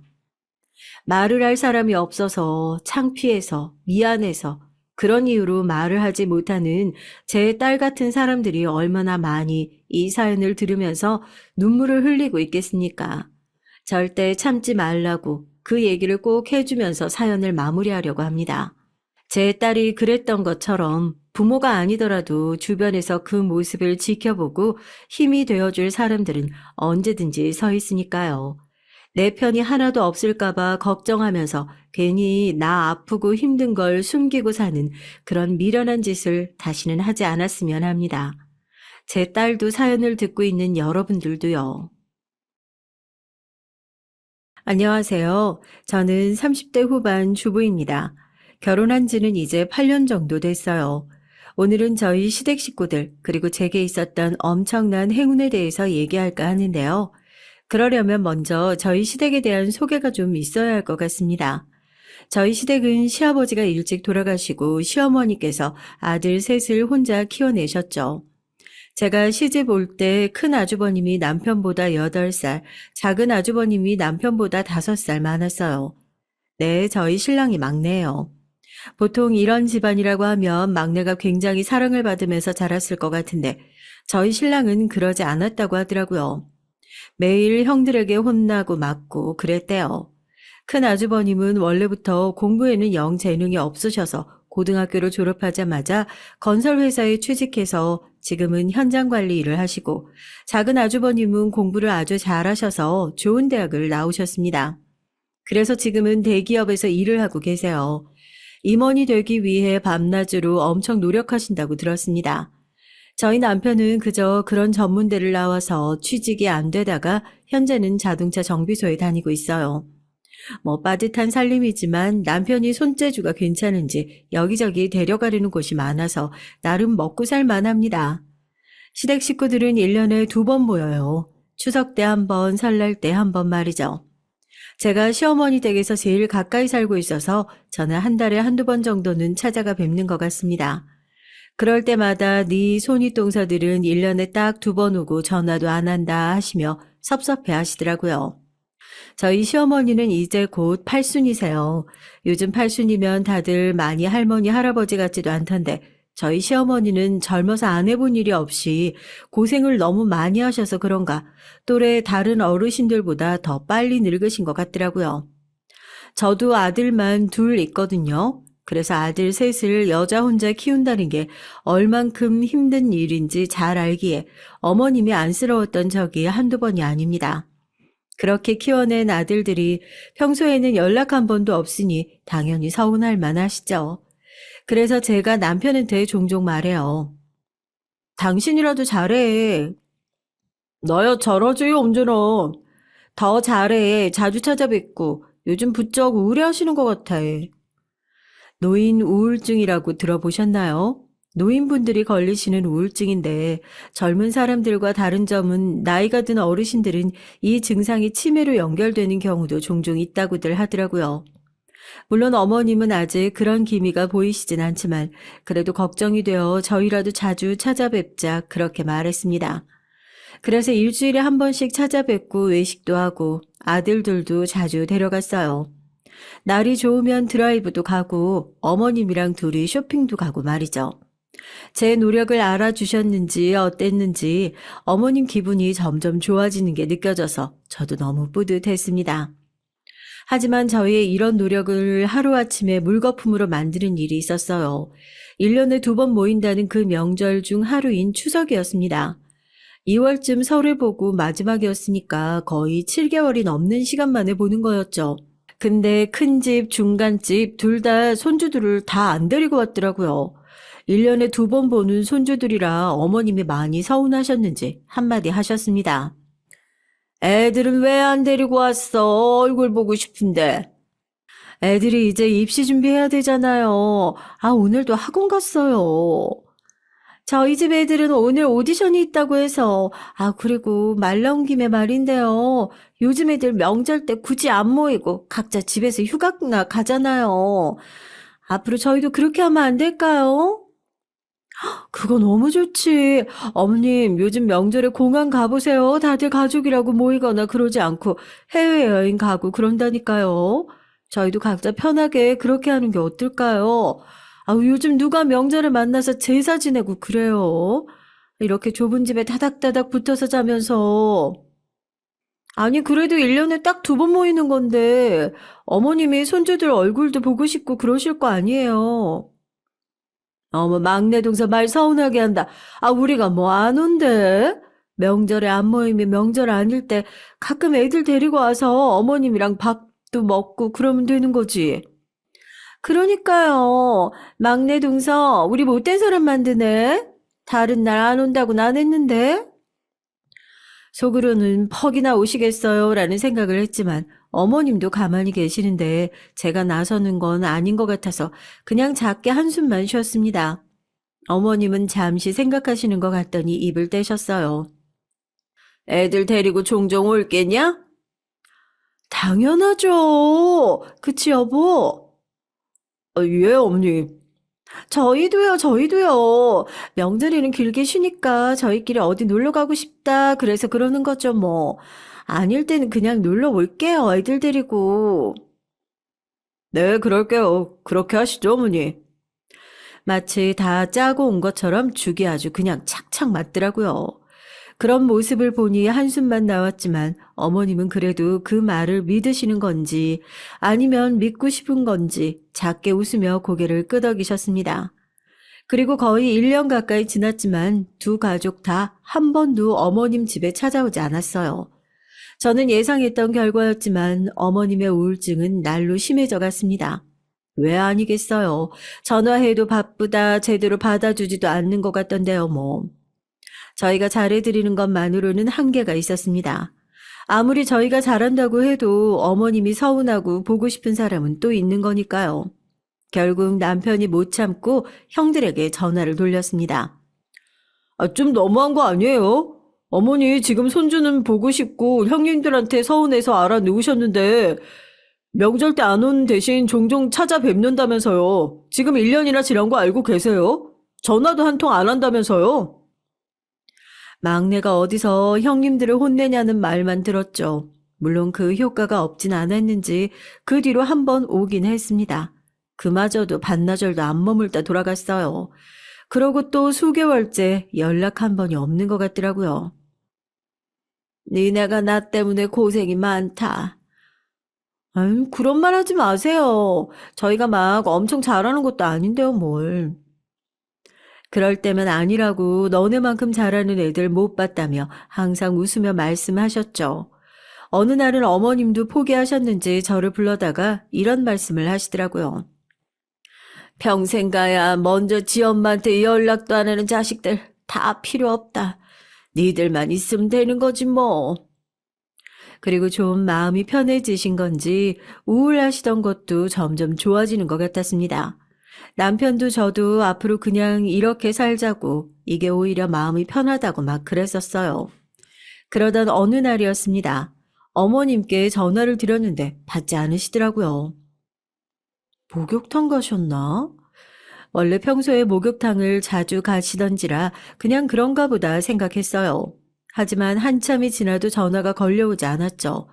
원래 부재중이 떠 있으면 언제나 먼저 전화를 해서 무슨 일 있냐고 물어보셨거든요. 근데 너무 조용했습니다. 그래서 한 번 더 전화를 걸었어요. 여전히 받지 않으셨죠. 무슨 일이 있는 건 아니겠지? 그제야 좀 불안해지기 시작했어요. 그래서 얼른 어머님 집으로 달려갔죠. 배를 눌러도 아무런 기척이 없길래 알고 있는 비밀번호를 누르고 집으로 들어갔어요. 어머님! 거실 한가운데 어머님이 쓰러져 계셨습니다. 놀라서 어머님을 크게 불렀지만 아무 기척이 없으셨어요. 서둘러 119에 신고를 하고 혹시나 하는 마음에 어머님 코 쪽에 떨리는 손을 대보니 아직 숨을 쉬시더라고요. 119가 도착하고 응급실에서 갖은 검사를 다 받았습니다. 검사 결과 경미하긴 하지만 뇌출혈이 있다고 하더군요. 작긴 하지만 시간이 좀 지나서 후유증이 있을 수 있다고요. 생명에는 지장이 없다는 말에 가슴을 쓸어내렸습니다. 그렇게 어머님 입원 수속을 마치고 한시름 놓고 어머님이 깨어나기만을 기다렸죠. 연락을 받고 일을 일찍 마치고 달려온 남편이 병실 문을 벌컥 열고 들어왔어요. 무슨 일이야? 사색이 된 남편에게 차근차근 어머님의 상태를 말했죠. 천만 다행이다. 그러게 말이야. 남편은 한참을 어머님을 안쓰러운 얼굴로 바라보다가 뭔가 생각난 듯 일어섰어요. 왜? 형님들한테 전화해야지. 그러고는 밖으로 나가서 한참을 통화를 하더라고요. 이게 그렇게 오래 통화할 일인가 싶었지만 어머님 상태를 자세히 설명하나 보다 했어요. 그런데 돌아온 남편의 눈가가 빨갛게 달아올라 있더라고요. 그리고 어딘가 감정적으로 격앙되어 보였습니다. 왜 그래? 당신 울었어? 제 물음에도 대답을 하지 못하고 남편을 한참을 감정을 추스르는 듯 했어요. 그리고는 말해주더라고요. 한참을 듣던 형님들이 그러면 괜찮으신 거 아니냐고 가봐야 하냐 그랬다는 겁니다. 그래서 지금 그게 무슨 소리냐고 어머님이 잘못되실 뻔했다니까 하고 화를 냈더니 결과적으로 괜찮으신 거 아니냐고 그러면서 귀찮은 티를 팍팍 냈다네요. 그 얘기를 듣는데 눈물이 났답니다. 자기가 다 서운하고 서러워서요. 어머님한테 절대 말씀드리지 마. 듣는 나도 이런데 어머님 직접 들으시면 어떠시겠어. 당연하지. 그리고 안 내려오시면 진짜 가만히 안 있을 거라고 그랬더니 둘 다 내려오긴 한데. 정말 한숨만 나왔습니다. 아직 정신이 돌아오지 않아 눈을 감고 계시는 어머님을 보고 저도 눈물을 훔쳤어요. 어머님이 깨어나시고 다음날 형님들 두 부부가 내려왔습니다. 어머님 어떠세요? 괜찮으세요? 그래, 괜찮다. 많이 그러신 건 아닌가 봐요. 하루 만에 깨어나시고, 아우, 저희도 다 알아보고 다행이네요. 그러게요. 아우, 뇌출혈이라 그래서 후유증 심하면 어떡하나 걱정했는데. 그때 어머님을 봐주셨던 담당 의사 선생님이 들어오셨어요. 그리고는 어머님 상태를 말씀해 주셨습니다. 아이고, 자식분들이 다 내려오셨나 보네. 다행이다. 다 있는 곳에서 말씀드리는 게 나을 것 같네요. 어머님 괜찮으시죠? 다행히 다른 곳은 지장이 하나도 없는데 뇌에서 운동신경을 관할하는 부분에 문제가 좀 생겼어요. 그래서요? 아마 걸음 걸으시는 게 좀 불편하실 겁니다. 팔에도 당분간 힘 없을 텐데 이건 뭐 훈련하면 금방 돌아오긴 할 거고 다리는 아마 계속 불편하실 거예요. 그 말에 큰 동서와 둘째 동서의 표정이 확 굳더라고요. 혼자 지내시는 게 안 될 거라는 말씀이신가요? 훅 들어온 큰 동서의 질문에 의사 선생님이 움찔 놀라신 게 보였습니다. 이내 평정심을 되찾으시고 말을 이으셨어요. 예, 혼자서는 못 지내세요. 이제 뭐 재활을 열심히 받으시면 나중에 혹시나 모를 일이긴 하지만 고령이시고 또 그냥 다리에 힘이 없어질 시기시라서 재활도 힘들 거고 한다고 해도 집에서 갑자기 넘어지거나 하는 일이 생겨서 사고로 이어질 확률이 높죠. 그 말에 표정을 숨길 생각도 하지 않고 큰 동서와 작은 동서가 확 굳더라고요.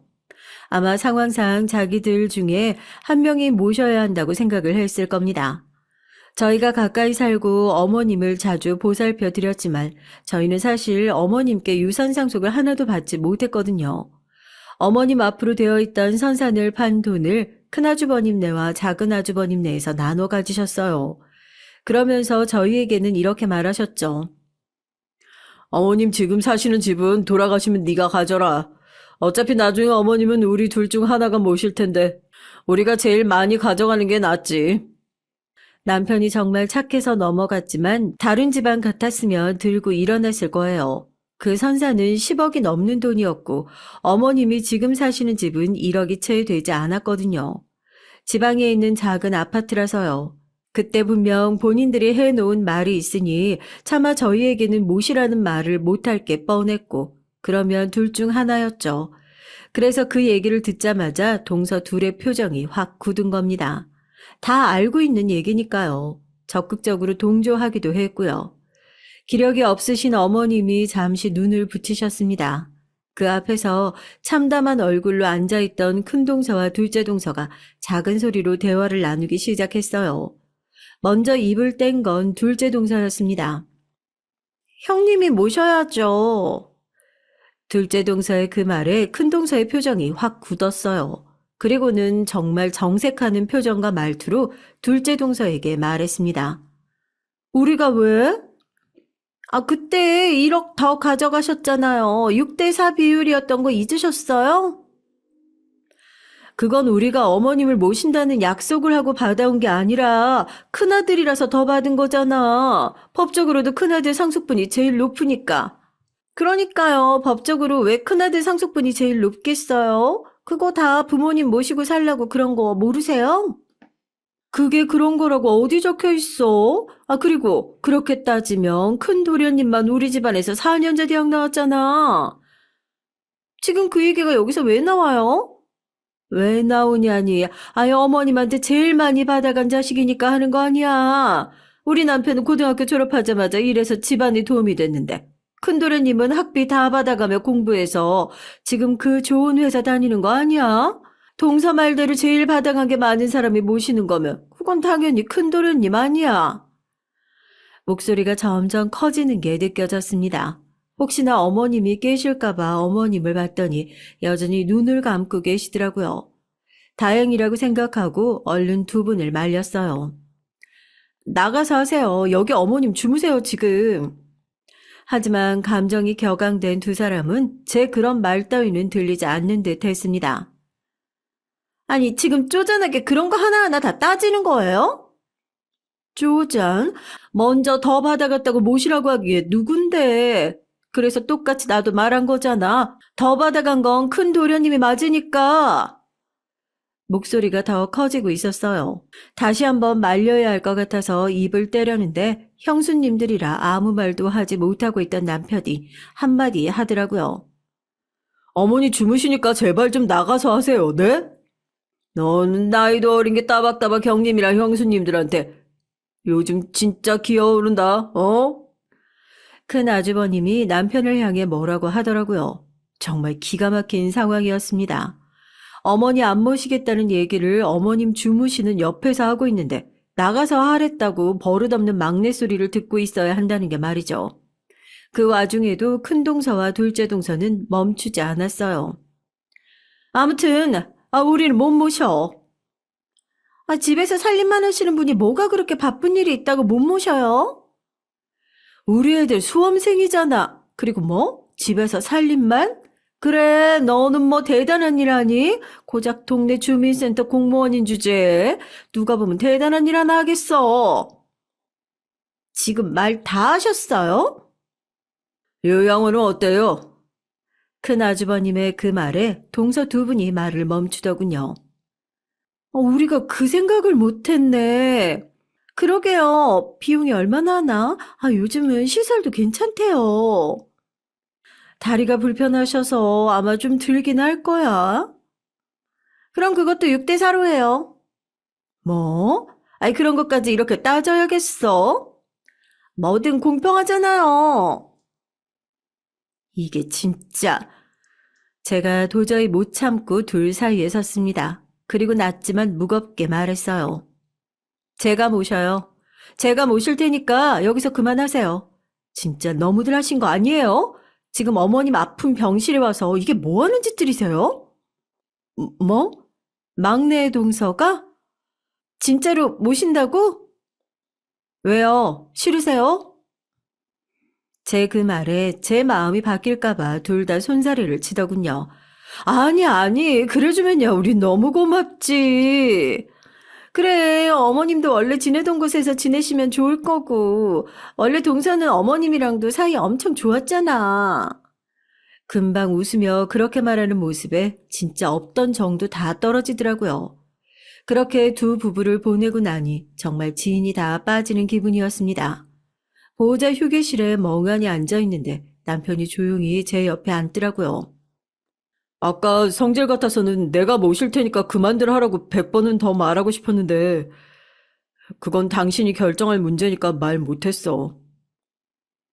그래, 그런 거 같더라. 앞으로 당신이 진짜 고생 많을 텐데 정말 괜찮겠어? 난 괜찮아. 그런 집에 어머님 보내놓고 마음이 편할 것 같지도 않고. 내가 진짜 고맙고 미안해. 알면 잘해. 진짜로 내가 더 잘할게. 죽을 때까지 충성! 이렇게 어머님은 저희 집에서 같이 사시게 됐어요. 어머님은 면목 없어 하셨습니다. 그러면서 저에게 계속 말씀하셨어요. 재활 열심히 받아서 금방 나가도록 하마. 그러실 필요 없어요. 어머니 다 나으셔도 전 어머니랑 살래요. 그렇게 어머니 병수발 아닌 병수발이 시작됐습니다. 물론 힘들지 않았다면 그건 거짓말이죠. 다리를 제대로 쓰지 못하는 어르신을 모시는 건 생각보다 체력적으로 힘든 일이었어요. 하나도 혼자서 할 수 있는 일이 없으니까 말이죠. 어머님도 그런 저에게 미안하기도 하고 본인도 불편했는지 재활을 열심히 받으셨죠. 하지만 의사 선생님의 말씀처럼 안 그래도 다리 힘이 빠질 시기인 고령의 어르신이 재활이 제대로 될 리 없었습니다. 마음대로 가고 싶은 곳도 갈 수 없고 화장실도 본인 의지대로 갈 수 없는 어머님은 어머님 본인도 힘들어 하셨어요. 그렇게 3년이라는 세월이 흘렀습니다. 저희는 서로에게 맞출 부분은 맞춰가며 또 적응해 갈 부분은 적응해 가면서 잘 지냈어요. 어머님도 그전처럼 힘들어하지 않으셨고 저도 요령이 많이 생겨서 처음처럼 힘들지도 않았고요. 그리고 제가 볼 일이 있는 날은 하루 정도만 봐주시는 전문 요양사분을 불러다 쓰기도 했고요. 그분이랑 친해져서 이제는 그렇게 고생스럽지 않은 단계가 됐습니다. 올해도 연락 없지? 아버님 제삿날이었어요. 제가 처음 모시기로 했을 때는 자주 찾아오겠다. 매달 어머님 생활비 명목으로 돈을 조금이라도 보내겠다. 입에 발린 소리들을 얼마나 했는지 몰라요. 형님네 그 두 부부들 말이에요. 하지만 이쯤 되면 모두가 예상하실 수 있듯 제대로 지켜내지 않았습니다. 처음 3, 4개월 정도 한 달에 30만 원 정도 되는 돈이 양쪽에서 들어오다 끊겼고 처음 저희 집에 오신 뒤 6개월 뒤엔가 한번 내려와서 어머님 얼굴 잠깐 뵙고 간 뒤로는 명절이다 아버님 제사다 한 번도 안 챙겼어요. 아직도 기대를 해? 혹시나 해서 물어본 거야. 나이 들면 정신 차리는 사람들도 있다잖아.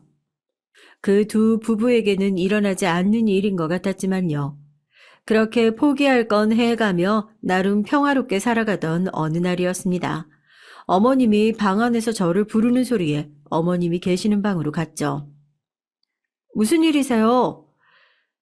내가 방금 누워서 뉴스를 보다가 갑자기 생각이 난 게 있는데 뉴스에서는 신소재 개발로 어떤 처음 들어보는 회사의 주식이 연일 고공행진이라는 뉴스가 나오고 있었습니다.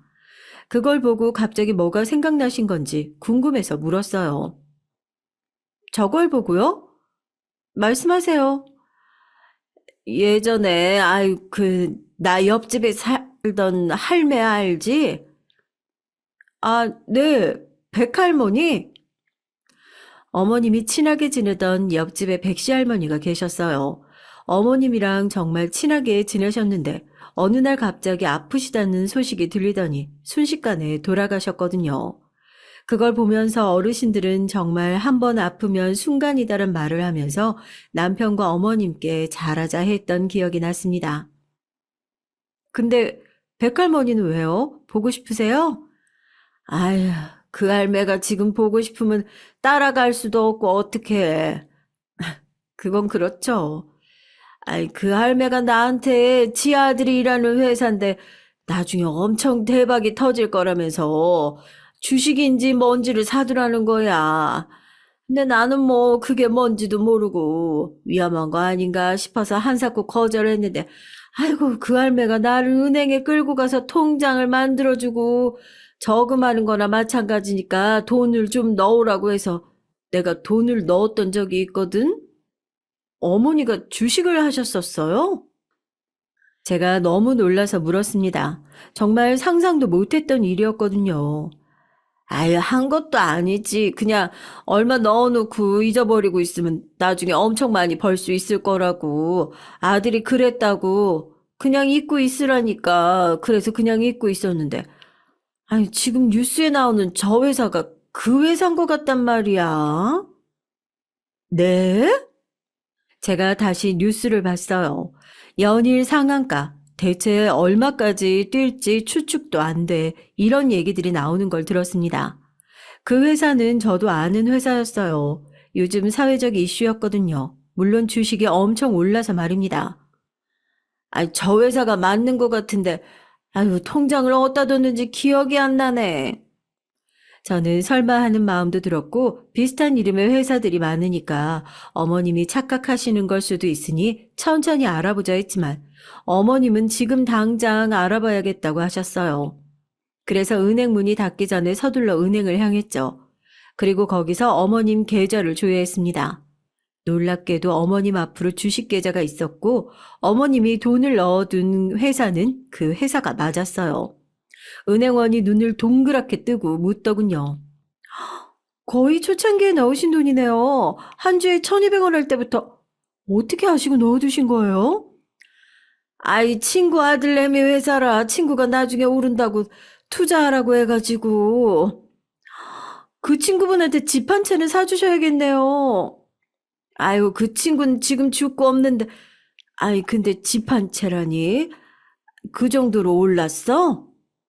어머님, 어머님이 그때 1,200원에 5,000주 사셨네요. 600만 원에. 근데 지금 이거 한 주에 38만 원이에요. 38만 원. 600만 원이 19억이 됐는데요, 지금? 그 말에 저와 시어머니 둘 다 벙 쪘습니다. 네? 19억이요?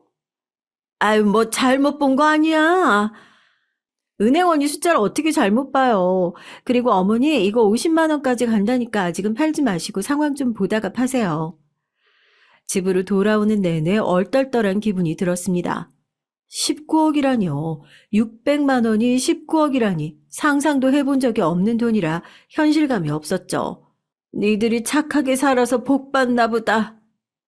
어머니의 그 말에 정신이 반쯤 돌아와서 물었습니다. 어머님이 복 받으신 거죠. 제가 왜 복을 받아요.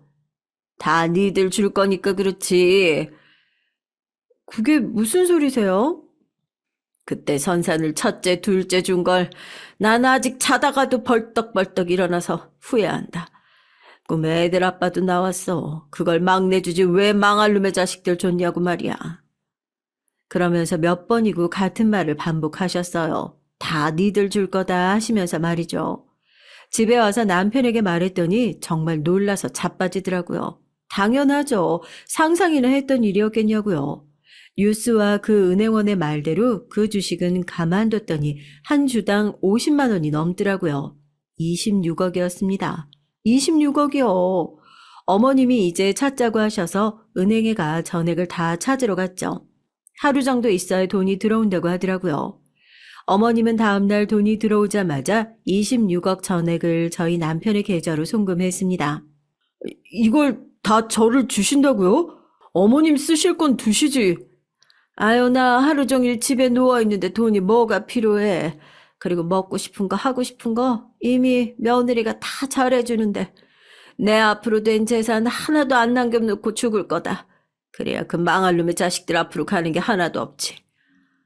그래도 형님들이 알면 가만히 안 있으실 텐데. 혹여나 니들 형들한테 한 푼도 줄 생각하지 마. 너는 그거 네 형들한테 주는 게 나한테 불효하는 거야. 알겠어? 저희 남편도 마음이 약하거든요. 그랬더니 어머니가 그러시더군요. 야, 너 저기 가서 종이랑 볼펜 좀 가지고 와. 뭘 하시려나 싶어서 보니까 어머님은 남편에게 각서를 받고 있었습니다. 그리고 본인도 유언장을 쓰셨어요. 형들에게 한 푼이라도 주지 말라는 내용이었습니다. 그리고 본인 유언장에도 같은 얘기를 쓰셨고요. 나는 네가 네 형들한테 이 돈 한 푼이라도 주면 지하에서도 눈 못 감을 거다. 알겠어? 네, 알겠어요. 꼭 무슨 일이 있어도 한 푼도 안 줄게요. 안심하세요. 하지만 어머님은 남편의 그 말에도 썩 믿음이 가지 않는 건지 다음날 저보고 변호사 사무실을 좀 가자고 하시더라고요. 공증인지 뭔지를 받아야겠다면서요. 이렇게까지 하셔야겠어요? 네 마음이 너무 약해서 안 돼. 그리고 걔들도 꿈도 못 꾸게 해야지. 그렇게 어머님은 본인 뜻대로 유언장을 공증까지 받으셨어요. 그리고 언젠가 돌아가실 거라면 팔지 않고 뒀던 집도 정리하셨습니다. 그 집도 그새 좀 올라서 1억 정도 했던 집이 3억 가까이 되더라고요. 그걸 보면서 우리 어머님 참 말년에 재물복이 있으시구나 웃으면서 남편과 얘기했던 기억이 납니다. 물론 그 집을 판 돈도 한 푼도 빠짐없이 저희에게 주셨고요. 그리고 저희는 괜찮다, 괜찮다 하시는데 하도 크고 좋은 집으로 이사를 가고 싶다고 하셔서 어머님 마음에 드시는 크고 좋은 집으로 이사를 갔어요. 이 동네는 4억 정도만 줘도 정말 좋은 집에 살 수 있거든요. 그 집으로 이사를 온 날 어머니가 마음의 짐을 덜었다며 내내 미안하다고 웃으시더라고요. 어머님이 그렇게 편안해 하시는 걸 보니 말을 듣길 잘했다 생각했습니다. 남편은 일하던 정비소를 그만두고 어머님이 주신 돈으로 작게 정비소를 차렸어요. 워낙 손재주가 좋아 동네 모르는 사람이 없었던지 소문이 금방 나서 남편의 정비소는 정말 손님이 끊이질 않았습니다. 손자들이 똑똑했으면 좋겠다 하셔서 어머님 말씀대로 아이들도 공부를 열심히 시켰어요. 다행히도 아이들이 잘 따라줘서 성적이 쑥쑥 오르더라고요. 저희 집에는 정말 고민거리가 하나도 없었습니다. 그러던 어느 날이었어요. 생전 연락이 없던 큰 동서와 둘째 동서가 저희 집을 찾아왔습니다. 사실 이사하고 집 주소를 알려주지 않았는데 그 전 집에 가서 전화를 했더라고요. 언제 이사 갔냐면서요. 몇 년 만에 보는 그들의 모습은 좀 늙긴 했지만 그대로더군요. 무슨 일로 찾아왔나 싶었는데 들어와서 이사한 저희 집을 한참 둘러보더니 말하더군요. 그 집 판 돈으로 이사한 거야? 그 집이라뇨? 아니, 오다가 들으니까 도련님 정비소도 오픈했다면서 장사 엄청 잘 된다며? 그 정비소도 그 집 판 돈으로 연 거지? 듣자니 저희가 2년 전쯤 판 어머님이 원래 사시던 집이 재개발이 되면서 지금 시세가 6억 정도 된다고 하더라고요. 몰랐는데 그 소식을 이렇게 듣게 되더라고요. 저희 그 집 2년 전에 팔았어요. 뭐? 왜? 아니, 우리한테 상의도 없이? 그때 어머님이 휠체어를 타고 방 안에서 나오셨습니다. 내가 내 집 파는데 니들한테 왜 허락을 받아야 하냐? 응? 어머님의 등장에 동서 둘이 입을 꾹 다물었어요. 아니, 많이 올랐으니까 이제 팔라고 말해주러 왔죠. 지금 팔았으면 6억인데. 그래도 그때 좀 올라서 3억 가까이 받고 팔았어요. 제 말에 아깝다는 듯 동서들이 한숨을 쉬더라고요. 저는 의문이었습니다. 그걸 왜 본인들이 아까워하는지 말이죠. 곧 그 의도를 파악할 수 있었지만 말입니다. 그걸 왜 두 분이서 아까워하세요? 아니, 그거 팔면 그건 어머니 유산이니까 우리랑도 나눠야 하니까 그렇지. 정말 너무 말도 안 되게 뻔뻔하죠? 진짜 어이가 없더라고요. 그 집은 저희 주신다면서요. 그건 1억 정도일 때 얘기고 3억도 못 받고 팔았다니까 뭐 나눌 건 없겠네, 비율상으론. 그렇겠네요. 그럼 그건 막내 동선에 다 해, 그럼. 선심 쓰듯 하는 그 말에 진짜 헛웃음이 나왔습니다. 어이가 없는 건 저뿐은 아니더라고요. 아니, 어머님은 정말 화가 많이 나셨습니다. 제가 평생 본 어머님 중에 제일 화난 모습이셨어요. 이것들이 지금 제정신이 아니니? 어머님의 그 말에 동서 둘이 놀라서 어머님을 보더라고요. 니들이 뭔데, 어? 내가 애들한테 준 돈에 선심을 쓰는 척해, 어? 시어머니 아프다는 말 한마디에 요양원에 보내니 뭐니 하면서 싸운 거 내가 못 들었는 줄 아냐? 몇 년 동안 얼굴 한번 비춘 적, 전화 한 번 한 적 없더니 그 집 올랐다는 말에 쪼르르 한 다름에 내려와서 아픈 시어머니 몇 년째 모시고 사는 막내 동서한테 뭐 하는 짓이야 이게? 저는 그 말을 어머님이 들었다는 거에 놀랐고 동서 둘은 어머님의 처음 보는 모습에 상당히 놀란 듯 보였습니다. 니들이 인간이야, 어? 아니, 어머니 그게 아니고 저희도 바빠서. 그 몇 년 동안 매일매일 바빠서 전화 한 통화도 할 시간이 없었냐? 어? 이 버러지 같은 것들. 안 나가? 어? 이렇게 동서 둘은 쫓겨나듯 집을 나갔어요. 동서 둘이 돌아간 뒤 저는 어머님을 보고 그건 또 언제 들으셨냐며 울먹였습니다. 그 말을 들으셨어요? 너 마음 쓰라고 한 말 아니니까 마음 쓰지 말거라. 이젠 다 괜찮어. 어머님은 오히려 그런 저를 달래주셨습니다. 집에 돌아온 남편에게 오늘 있었던 일을 말했더니 분노하더라고요. 그리고 안 그래도 오늘 몇 년 만에 형님들에게 번갈아 가며 전화가 왔었다고 그러더라고요. 그리고 어머님 방에 가서 한참을 얘기를 하다 나오더라고요. 어머님이 그 일을 알고 계셨다는 것이 남편도 퍽이나 마음이 쓰였나 봅니다. 그때 어머님 말대로 하길 잘했지. 저런 사람들한테 돈 줬으면 어머님 말고 나도 제명에 못 죽었을 거야. 그렇게 해프닝 아닌 해프닝이 끝나고 또다시 일상으로 돌아갔어요. 그런데 어느 날 전화가 왔습니다. 큰 동서였어요. 이 동네 내려왔다가 어머님은 뵙기 좀 그러니까 저보고 좀 나오라고 하더군요. 집 근처 커피숍이라면서요. 또 무슨 말을 할까 싶어서 마음을 다잡았습니다. 어떤 기막히는 소리를 해도 절대 화내거나 놀라지 말자면서요. 나갔더니 동서 둘이 와 있더라고요. 그리고 팔짱을 끼고 저를 아니꼽게 보고 있었습니다. 앉자마자 주문도 하기 전에 큰 동서가 말하더라고요. 내가 그날 이상한 소문을 들은 게 아무래도 신경이 쓰여서 말이야. 무슨 소문이요? 그날 동서 이사 가기 전 집주인이 그 집주인들 할머니가 가지고 있던 주식이 대박이 나서 이사도 하고 정비소도 차렸다고.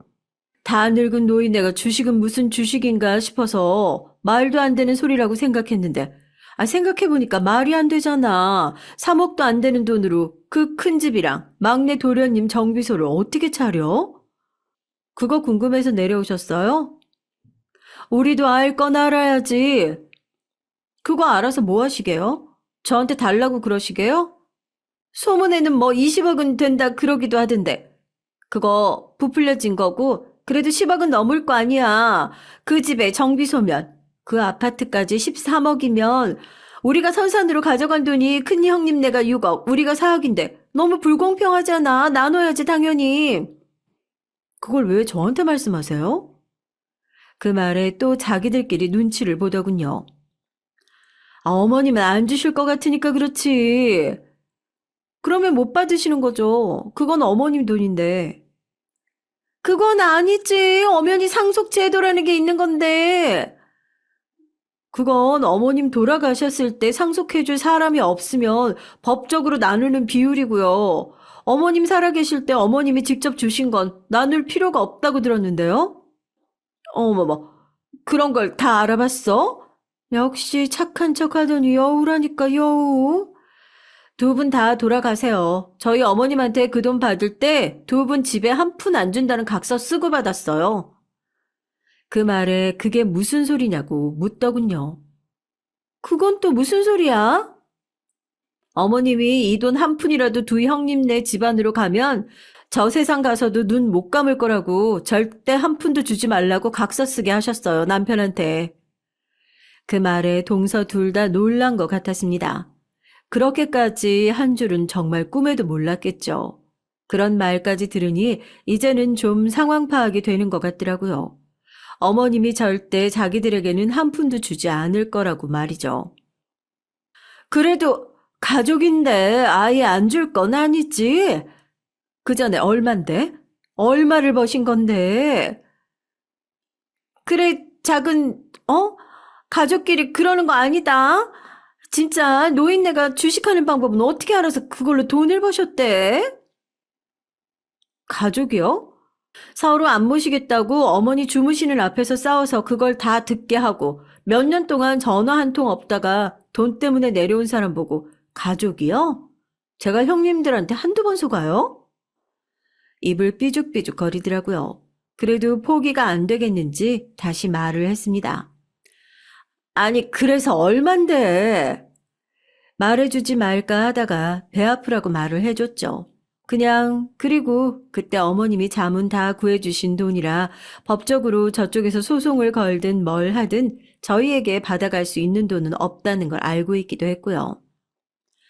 25억이요. 친구 아들분 회사에 넣어주신 돈 잊고 계셨더라고요. 뭐, 25억? 경악으로 입을 쩍 벌리고 있는 두 사람을 내버려 두고 커피숍을 떴습니다. 뒤에서 저를 애타게 부르는 소리가 들렸지만 돌아보지 않았어요. 그리고 집에 가서 어머님과 남편에게 말했죠. 그런 일이 있었다고. 동서들에게 전화가 올지도 모른다고 말이죠. 어머님은 그것들 징글맞다고 고개를 저으셨지만 남편은 세상의 비밀이 어딨나며 언젠가 알게 될 일이었다고 하더라고요. 아니나 다를까 다음 날부터 저와 제 남편에게 하루에도 몇 통씩 전화가 왔습니다. 저는 동서들에게 남편은 형들에게 말이죠. 25억 그 돈밖에 모르는 양반들이 눈이 뒤집힐 만한 액수긴 하잖아요. 동서들은 서로 자기가 어머니를 모시겠다고 하더군요. 저렇게 의도가 뻔히 보이는데 어느 누가 그 집으로 가고 싶어 할 거라고 그런 소리를 하는 건지 원. 남편의 형들은 남편에게 전화해서 구체적인 액수와 정황 그리고 저희가 얼마를 받았는지 그런 것들을 물어봤다고 합니다. 그렇게 한동안 쏟아지는 전화에도 저희 부부는 어머님의 뜻을 따르겠다는 말만 반복했어요. 당신도 요즘 전화 안 와? 조용하니까 더 무섭다. 그러고는 한동안 전화가 없었죠. 물론 이대로 포기할 사람들이 아니라는 건 잘 알고 있었습니다. 그래서 어느 날 두 부부가 다 집으로 찾아왔을 때도 그러려니 했어요. 다만 어머님이 너무 힘드실까봐 걱정이 됐을 뿐이죠. 어머니, 저희한테 아무리 섭섭하셨어도 그렇죠. 이러시면 안 되죠. 네, 이건 아니죠. 그래도 저희도 자식인데, 물론 막내에게 가장 많이 주는 것까지는 당연히 이해를 합니다. 하지만 이건 아니죠. 어머니가 소파에 앉아서 그 말을 듣고 계셨어요. 그래서 좀 알아보니까 부모님을 모실 때는 절반 이상 가져가는 게 판례가 있다고 하더라고요. 25억의 절반이면 12억 5천이니까 13억은 막내 가지고 나머지는 저희가 나누게 저희 주세요. 절반씩이나 가져간다고요? 막내 동서, 우리가 모신다니까. 큰아들내가 모시는 게 당연한 건데. 여태 내가 소원했어. 미안해. 언제는 저희 애아빠가 집안에서 가장 받아간 게 많으니까 저희가 모시는 게 맞다면서요. 형님 말 따라서 저희가 모실 거예요. 절대 싫다고 큰아들이 하는 거라며? 이제라도 저희랑 사시는 건 어떠세요? 정말 개판이더군요. 어머님은 여전히 아무 말 없이 듣고만 계셨습니다. 대충 알아보니 이 집이 막내가 계약할 때쯤 가격이랑 거기 정비사 합치면 10억 정도 되겠던데. 그럼 나머지 다 저희들 나눠주시면 되잖아요. 보니까 도련님 정비소 장사도 엄청 잘 되던데. 이미 산 집, 이미 차린 정비소 팔아서 달라는 것도 아니고 그 정도는 해주세요. 그리고 막내 도련님이 제일 많이 가져가시는 거니까 보상 충분히 받는 거나 다름없는데. 가만히 듣자 하니까 저희가 무슨 보상바라고 어머님 모시고 살겠다고 하는 것 같아서 더 이상 참지 못하고 한마디 하려던 찰나였습니다. 예, 그것 좀 들고 온나. 뭐 말씀하시는 거예요? 내 유언장 쓴 거. 그제야 제가 알아듣고는 하고는 어머님이 쓰신 유언장을 찾으러 어머님 방 안으로 들어갔습니다. 뒤에서는 어머님 유언장도 쓰셨냐며 수정해 주실 거죠 같은 말들이 들려왔죠. 제가 금방 유언장을 찾아서 들고 나가서 어머님께 드리자 어머님이 그 유언장을 그 둘 부부 사이로 던졌어요. 큰 아주버님이 얼른 낚아채 읽기 시작하셨습니다.